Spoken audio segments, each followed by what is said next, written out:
আপনারা কেমন আছেন? নিশ্চয়ই ভালো আছেন। আজ আমি একটা এই আলু বেগুনের তরকারি করে দেখাচ্ছি। আলু বেগুনের তরকারিটা করতে আমি বেগুনটাকে আগে এরকমভাবে কেটে নিচ্ছি।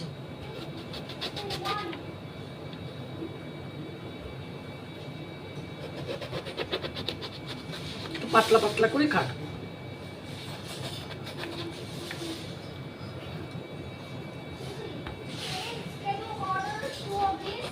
এই একটা পিস কাটলাম, এই দুটো পিস কাটলাম। এবার এটাকে 3টে পিস করব। 2টো পিসও করা যায়, 3টে পিসও করা যায়, যেটা খুশি। আমি 3টে পিস করছি।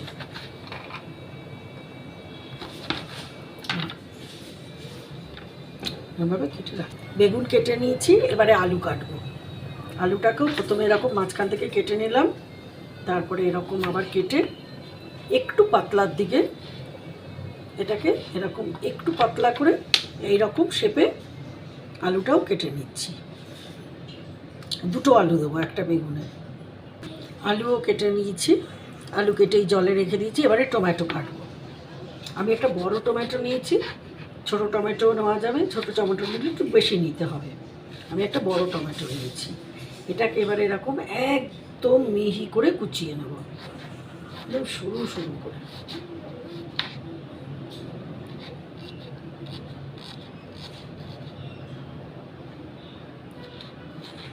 জিরি জিরি করে, যাতে তেলে একদম গলে যায়।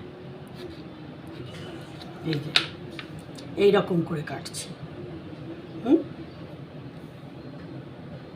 এই যে টমেটো একদম এরকম করে কুচিয়ে নিয়েছি। এবারে অনিয়ন, পেঁয়াজ কাটবো। আমি বেশ একটা পেল্লায় বড় সাইজের পেঁয়াজ নিয়েছি। পেঁয়াজটা নিজেদের মাপ অনুযায়ী, ছোটো থাকলে একটু বেশি, বড় থাকলে কম। এইরকম পেঁয়াজটাকেও মিহি করে একদম কুচিয়ে নেব।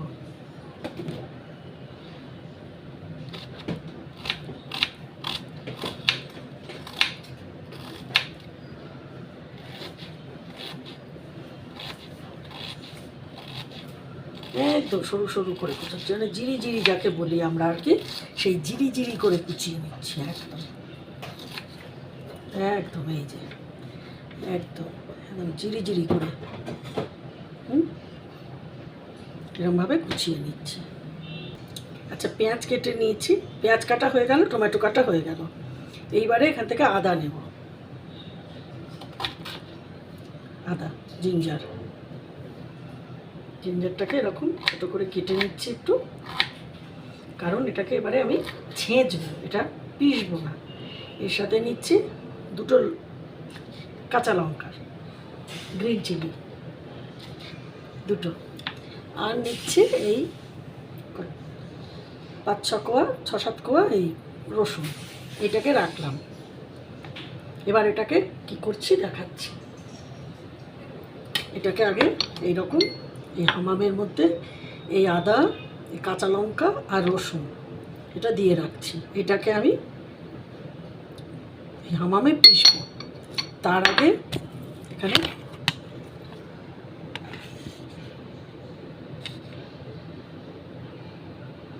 ধনে পাতা কুচিয়ে নিচ্ছি।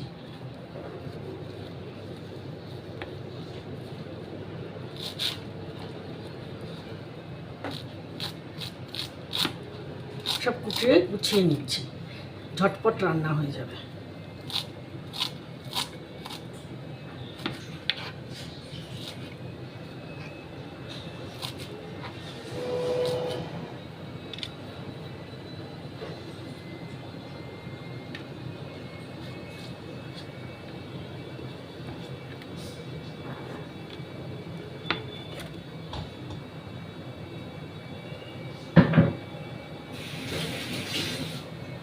এবার এটাকে এই ভেতরে পিষবো।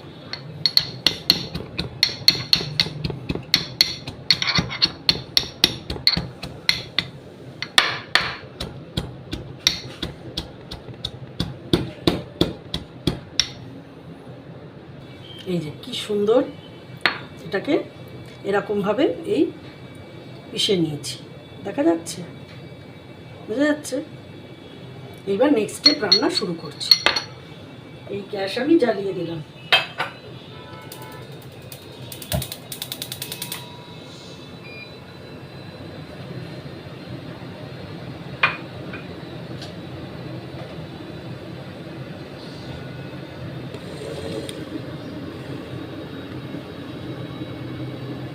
গ্যাসে তেল দেবো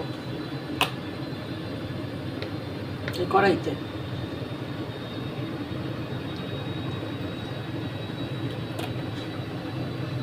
তেল দিয়ে দিলাম, তেলটা গরম হোক।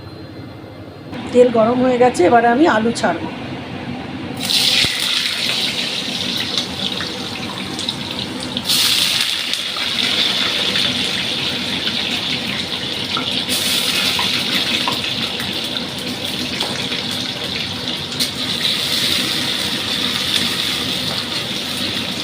আলুটা একটু ভেজে নেব। আচ্ছা, আলু ভাজা হয়ে গেছে, এবার আমি তুলে নিচ্ছি আলু।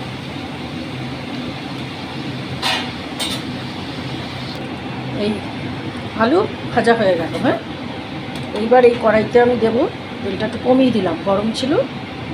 তেলে আমি দিচ্ছি এই 1 চামচ 5 ফোড়ন।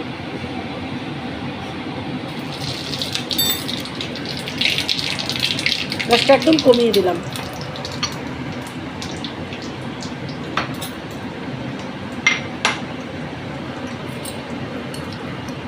এখন আমি দিয়ে দিচ্ছি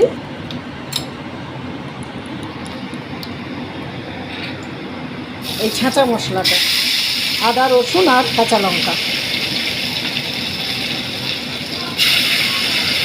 অপূর্ব একটা গন্ধ ছেড়েছে। ছাঁচা মশলা তো এমনি একটা স্বাদ ভালো হয়, যার জন্য আগে তো বিয়ে বাড়ি বা অনুষ্ঠান বাড়িতে তো হামামে ছাড়া মশলাই হতো না, এখন না মিক্সি ঢুকে গেছে। এটা বেশ ভাজা ভাজা হয়ে গেল।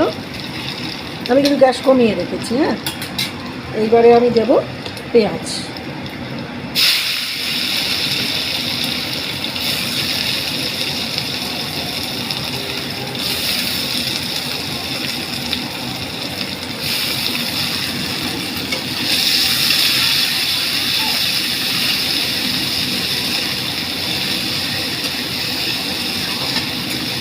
এবার গ্যাসটা একটু বাড়ালাম। সব নাড়াচাড়া দেওয়ার সময় আমি একটু কমিয়ে দিয়েছিলাম। এবার এগুলো একটু ভাজা ভাজা হবে, মশলা সব আদা রসুনের সাথে পেঁয়াজের সাথে একটু ভাজা ভাজা হবে। এখন গ্যাসটাকে একটু বাড়িয়ে দিয়েছি। আচ্ছা, এরকম ভাজা ভাজা হয়ে এসছে। এখন আমি দিয়ে দিচ্ছি এর মধ্যে নুন, লবণ, একটু নাড়ব।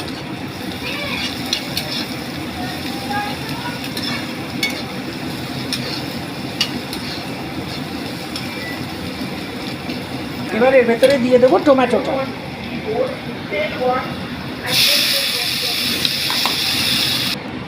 গ্যাসটা কমিয়ে একটু ঢাকা দিয়ে দিলাম, ওই পেঁয়াজ রসুন টমেটো সব একসাথে হবার জন্য, একটুখানির জন্য। আচ্ছা, আমি ওই যে মশলাটা ছেঁচেছিলাম, ওই মশলা ধোয়া জলটা এর মধ্যে এখন দিয়ে দিলাম, দিয়ে একটু নাড়তে দিচ্ছি।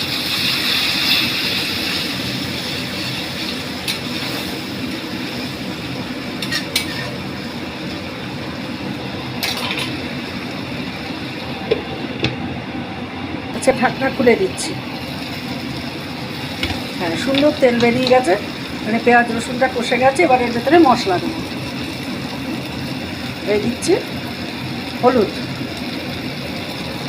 এই দিচ্ছি কাশ্মীরি লঙ্কার গুঁড়ো, এই দিচ্ছি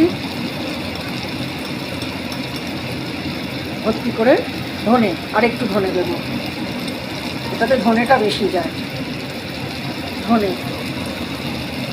আর দিলাম জিরে। গ্যাসটা কমিয়ে দিলাম।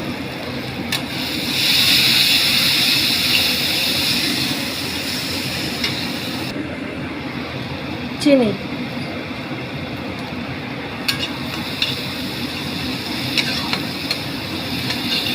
মশলাটাকে একটু কষিয়ে নিচ্ছি।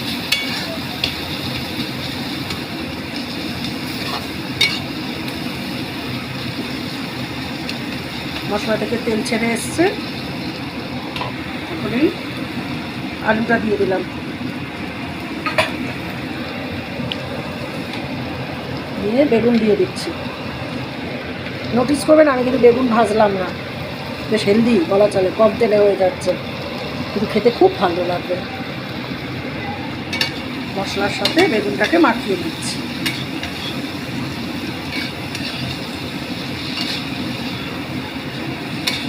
সুন্দর একটা গন্ধ বেরিয়ে গেছে।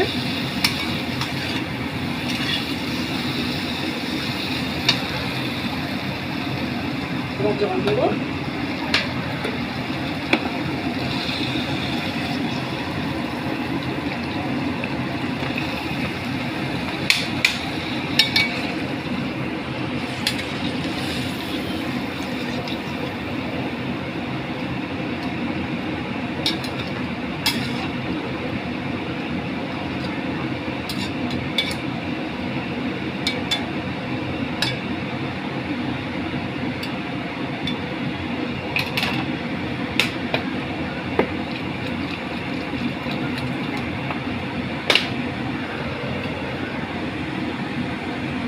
গ্যাস একদম বাড়িয়ে দিলাম,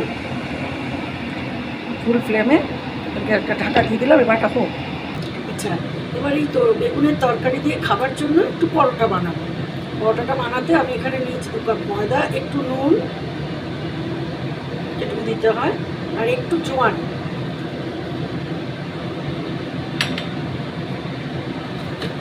আর দেবো একটু চিনি। এটাকে এবারে মাখিয়ে নেব, ভালো করে মিশিয়ে নেব।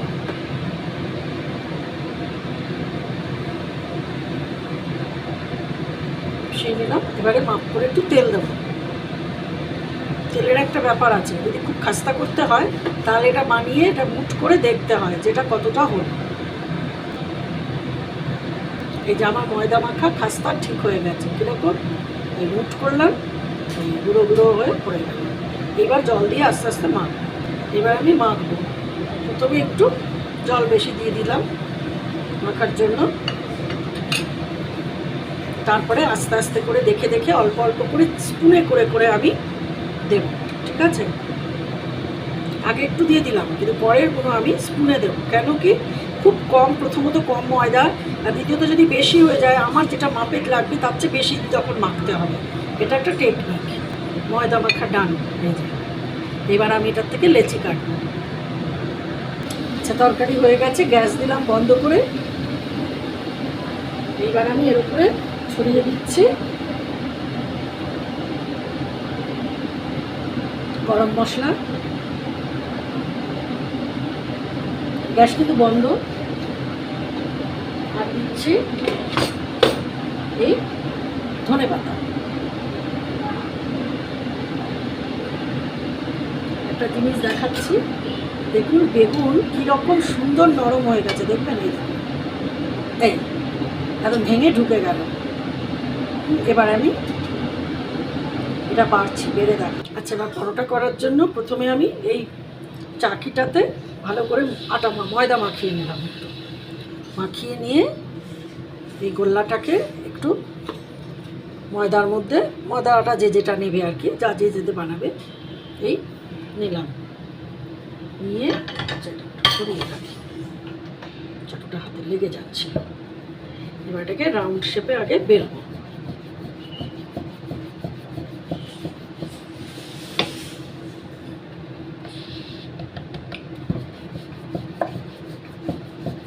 পরোটা হবে এটা।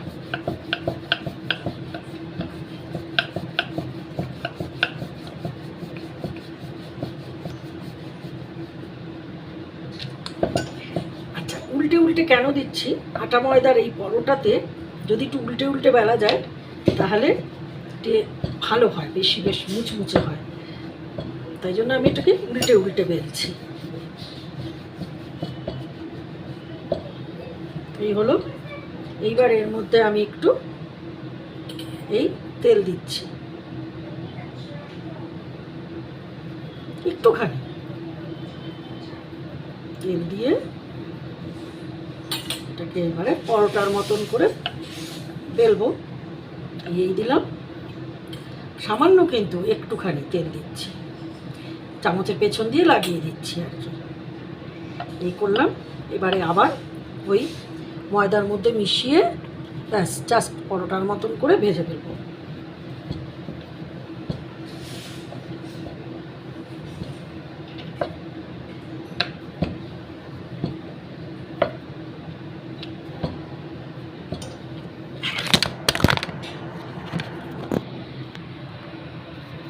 সরি আমার হাতে লেগে।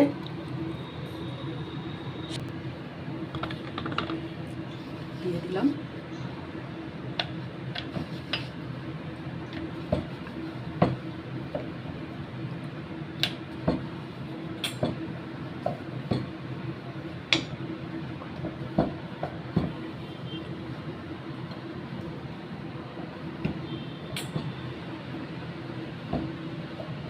বেশ বড় করে এরকম করে একটা পাতলা হয়ে গেল,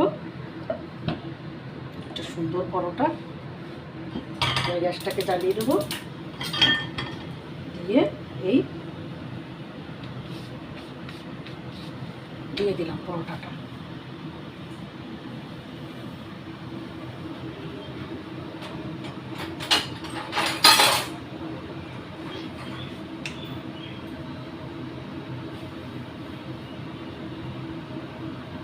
আচ্ছা, এই পিঠটা হয়ে যাচ্ছে।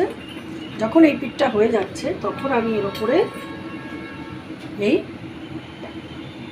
তেল দিয়ে দিলাম। আচ্ছা, আমি সাদা তেলে করছি, আপনারা যদি আপনাদের পছন্দ মতন ঘি ওই সব মাখন কিছু দিয়ে করতে ভালো লাগে সেটা দিয়ে করবেন।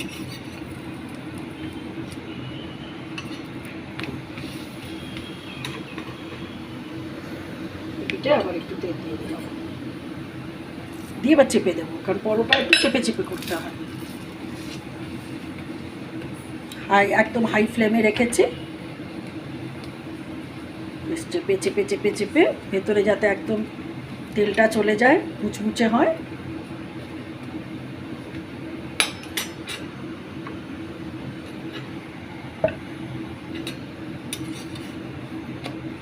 হয়ে গেল কি সুন্দর একটা পরোটা আর বেগুনের সবজি, বেগুনের তরকারি। ব্যাস, সকালে বেরোনোর সময় একটা সুন্দর জলখাবার, বিকেলে ফিরে জলখাবার, রাত্রে ডিনারে, যখন হোক তখনই খুবই ভালো লাগবে, অতি উপাদেয়। দেখুন তো, দেখুন একটা পরোটা, দুটো পরোটা, তিনটে পরোটা, যার যতটা লাগবে পরোটা, তার সাথে একদম এই তরকারি, বেগুনগুলো দেখেছেন কি সুন্দর লাগছে, আর নরম তুলতুলে, তার সাথে একটা পেঁয়াজ দিয়েছি, একটা কাঁচা লঙ্কা দিয়েছি। বেগুনটাকে দেখালে বুঝবেন যে একদম কীরকম নরম হয়ে গেছে। এই দেখলেন, একটু পরোটা ছিঁড়ে একটু পরোটা ছিঁড়ে নিলাম, একটু বেগুন নিয়ে নিলাম, ব্যাস। একটু গরম হাত দিতে পারছি না আসলে, সেটাই হচ্ছে কথা। আপনারা খুব ভালো থাকবেন, সবাই মিলে খাবেন, খাওয়াবেন, আর প্লিজ আমাকে সাবস্ক্রাইব করবেন, লাইক শেয়ার, আর কে কোথার থেকে করছেন সেইটা আমাকে জানাবেন। আজ আসি।